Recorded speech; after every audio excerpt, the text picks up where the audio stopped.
அல்லாஹ்.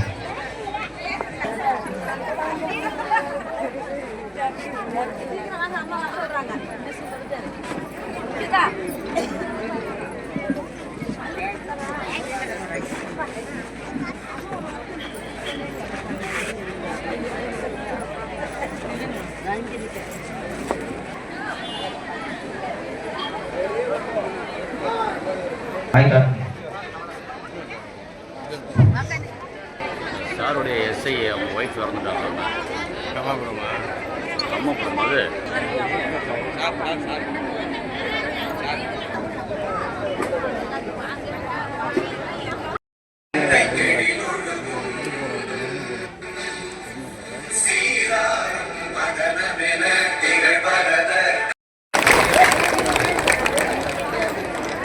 மாண்புமிகு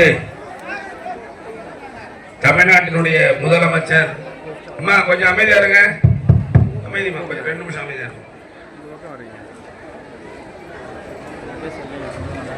மாண்புமிகு தமிழ்நாட்டினுடைய முதலமைச்சர் வணக்கத்திற்குரிய அண்ணன் தளபதி அவர்களும், மாண்புமிகு தமிழ்நாட்டினுடைய துணை முதலமைச்சர் அண்ணன் உதயநிதி ஸ்டாலினுடைய வழிகாட்டியின் அடிப்படையில் உங்களுடன் ஸ்டாலின் என்ற நிகழ்ச்சி நம்முடைய கிராமத்தில் மகிழ்ச்சியாக நடைபெற்றுக் கொண்டிருக்கிறது. இந்த நிகழ்ச்சியிலே கலந்து கொண்டிருக்கின்ற நம்முடைய துணை ஆட்சியர் தனலட்சுமி அவர்களே, டிஆர் சவிதா அவர்களே, நம்முடைய திட்டக்குடி வட்டாட்சியர் அவர்களே, மங்களூர் ஊராட்சி ஒன்றியத்தினுடைய வட்டார வளர்ச்சி அலுவலர் சிகாமணி அவர்களே, முருகன் அவர்களே, வந்திருக்கின்ற அனைத்து துறை அரசு அலுவலர்களே, ஒன்றிய கழக செயலாளர் பட்டூர் அமிர்தலிங்கம் அவர்களே, தம்பி செங்கூட்டன் அவர்களே, இந்த கிராமத்தினுடைய ஊராட்சி மன்ற தலைவர் மாரிமுத்து, செயலாளர் கொளஞ்சிநாதன், சம்பத், பெரியசாமி, கவிதா ஆதிமூலம், பெரியசாமி, சாமிதுரை கவுன்சிலர், ராமசாமி வார்டு உறுப்பினர் மற்றும் ஆவட்டி கிளை கழகத்தினுடைய நிர்வாகிகளே, வந்திருக்கின்ற உங்கள் அனைவருக்கும் அன்பான வணக்கம். பத்திரிகை துறையை சார்ந்த அன்பு நண்பர்களுக்கும் வணக்கம். காவல்துறையை சார்ந்த சகோதரர்களுக்கும் வணக்கம். நம்ம ஊருக்கு வந்துட்டு போனேன். திரும்பவும் இன்னைக்கு இந்த நிகழ்ச்சி வச்ச காரணத்தால அடிக்கடி 2 நாளைக்கு முடியும் ஆவட்டிக்கு வந்துட்டு போனேன். அதனால பல முறை வந்தாலும் இது வராமல் இருக்கக்கூடாது என்பதற்காகத்தான் இன்றைய தினம் நான் இதில் கலந்து கொண்டிருக்கிறேன். எல்லா அதிகாரியும் வந்திருக்காங்க. அதாவது கூட்டுறவுத்துறை வந்திருக்காங்க, நம்ம தாலுகா ஆஃபீஸ்லேருந்து வந்திருக்காங்க, பிடிஓ ஆஃபீஸ்லேருந்து வந்திருக்காங்க, கடலூர்லேருந்து நம்ம செயற்பொறியாளர் வரதராஜ பெருமாளே வந்திருக்கார், உட்காந்துருக்கார். சார் எதுக்காக வந்திருக்காங்கன்னா, இவங்கெல்லாம் நீங்கள் எல்லாம் முன்னாடி தாலுகா ஆஃபீஸில் பட்டா மாறினாலோ அல்லது கணவன் இறந்துட்டா விதவை சான்றிதழ், ஆதரவற்ற விதவை சான்றிதழ் வாங்கினாலோ, ஓஏபி ஒருத்தருக்கு 70 வயசு ஆச்சு வந்துக்கிட்டே இருந்து நின்று போச்சு, அதை திரும்ப பெறணுனாலோ அல்லது புதுசாக வாங்கணுனாலோ அல்லது பட்டா மாற்றணுனாலோ நம்ம எங்கே போவோம்? தாலுகா ஆஃபீஸுக்கு தேடிட்டு போவோம். நீங்கள் தேடிட்டு போகாமல் அலையக்கூடாதுங்கிறதுக்காக தான் நம்ம முதலமைச்சர் உங்களை தேடி வரணும்னு எல்லாரையும் வர சொல்லியிருக்காரு. அதுக்கு முதலமைச்சருக்கு நம்ம முதல்ல நன்றி சொல்லுவோம். எல்லாரும் சேர்ந்து அவருக்கு ஒரு நன்றியை தெரிவிக்கணும். நான் இப்போ சொன்னேன் இல்லையா, பட்டா மாத்துறது இருந்தால் அதை கொண்டாந்து கொடுங்க, ஓஏபி வராமல் இருந்தால் கொண்டாந்து கொடுங்க, விதவை சான்றிதழ் வேணும்னா கொண்டாந்து கொடுங்க. வீடு கட்டிட்டீங்க, எல்லாம் ஒயரிங்லாம் பண்ணியாச்சு, ஆனால் சர்வீஸ் கொடுக்குற சார் 6 மாதம் ஆச்சு, அதை கொண்டாந்து கொடுங்க. எனக்கு கரவமாட் லோன் வேணும் அப்படின்னு அதை கொண்டாந்து கொடுங்க. இது மாதிரி என்னென்ன உதவி தேவையோ அதை எல்லாம் கொடுத்தா 45 நாளையில செய்து கொடுக்குறோன்னு நம்ம கம்முன்னு இருக்காருண்ணே, கஷ்டப்பட்டு பேசிட்டு பொறுமையா இருக்கு. 45 நாளைக்குள்ள செய்து கொடுக்கணும்னு நம்ம முதலமைச்சர் உத்தரவு போட்டிருக்காரு. அதுக்காக தான் வந்திருக்கோம். யாருக்கெல்லாம் கறவை மாடு வேணும் அப்படின்னா மனு கொடுங்க. இப்ப நேற்று 2 நாளைக்கு முன்னாடி முதலமைச்சர் உத்தரவு போட்டிருக்காரு.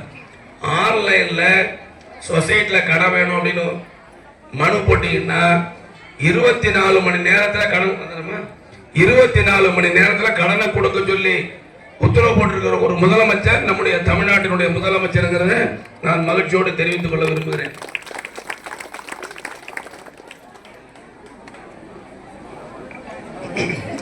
குறிப்பா எத்தனையோ திட்டம் நம்ம முதலமைச்சர் பண்ணியிருக்காரு. நம்ம வீட்டு பிள்ளைங்க படிக்கிறதுக்கு மாதம் 1000 ரூபா கொடுக்குறாரு. நம்ம குழந்தைங்களுக்கு காலையில் சாப்பாடு போடுறாரு. இதில் மிக முக்கியமானது என்னன்னா, திட்டக்குடி தொகுதியில் மட்டும் 52,000 பேருக்கு மாதம் மகளிர் உரிமை தொகை கொடுத்துட்டு இருக்காரு. இதுலயும் சில பேருக்கு இன்னும் வராம இருக்கு. யாருக்கெல்லாம் வரலையோ அவங்களுக்கெல்லாம் ஒரு ஃபாரத்தை கொடுத்து உங்கள்கிட்ட ஃபில்லப் பண்ணி வாங்கி சென்னைக்கு போய் அது விரைவாக இன்னும் 1 மாசத்துல உங்களுக்கு கொடுப்பதற்கான உத்தரவையும் முதலமைச்சர் சொல்லியிருக்காரு. ஆகவே இதையெல்லாம் நீங்கள் பயன்படுத்திக் கொள்ள வேண்டும் என்று நான் அன்போடு கேட்டுக்கொண்டு, வந்திருக்கின்ற உங்களுக்கு எல்லாம் என்னுடைய நன்றி. வந்தவங்க அப்படியே போயிடக்கூடாது. எல்லா டிபார்ட்மெண்ட் ஆபீஸரும் வந்திருக்காங்க, அங்கங்க எல்லாம் உட்கார்ந்துருக்காங்க. அவங்கள்ட்ட போய் வருவாய்த்துறைன்னா அங்கே மனு கொடுக்கணும், கால்நடைத்துறைனா அங்கே கொடுக்கணும், பால்வளத்துறைனா கொடுக்கணும். ஒவ்வொரு துறையிலும் உள்ள அதிகாரிகளிடத்தில் மனுவை கொடுத்தீங்கன்னா அது விரைவாக கிடைக்கும் என்று கேட்டுக்கொண்டு, குறிப்பா மகளிர் உரிமை தொகை மனுவை மறக்காம கொடுக்க வேண்டும் என்று அன்போடு கேட்டுக்கொண்டு, இந்த நிகழ்ச்சியை நம்ம வந்திருக்கார். அவர் பேர் வரதராஜ பெருமாள். என்ன விஷயம்னா, நம்ம ஏரியாவில் தான் ஆவட்டிக்கு நான் பல முறை வந்திருக்கேன்.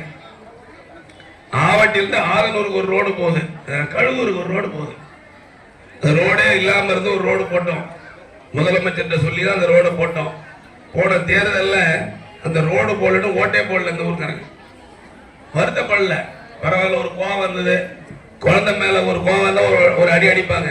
அப்புறம் அந்த குழந்தை அழுது நின்ற பிறகு என்ன பண்ணுவோம், அந்த குழந்தைய தூக்கி நம்ம முத்தம் கொடுப்போம்.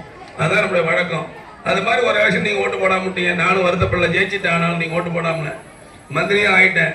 வந்த பிறகு அந்த ரோடை போட சொல்லி ரோடு போட்டிருக்கோம்.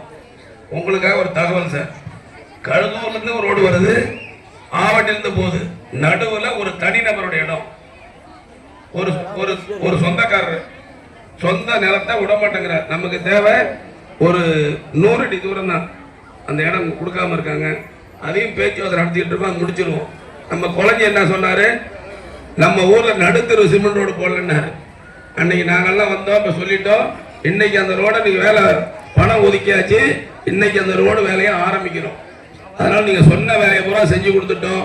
நீங்க முதலமைச்சருக்கு நன்றியாக இருக்க வேண்டும் என்று கேட்டு விடைபெறுகிறேன். நன்றி, வணக்கம்.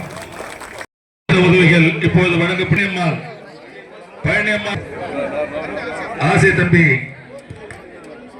கொஞ்சம் இருங்கம்மா. ஆசை தம்பி வாங்க.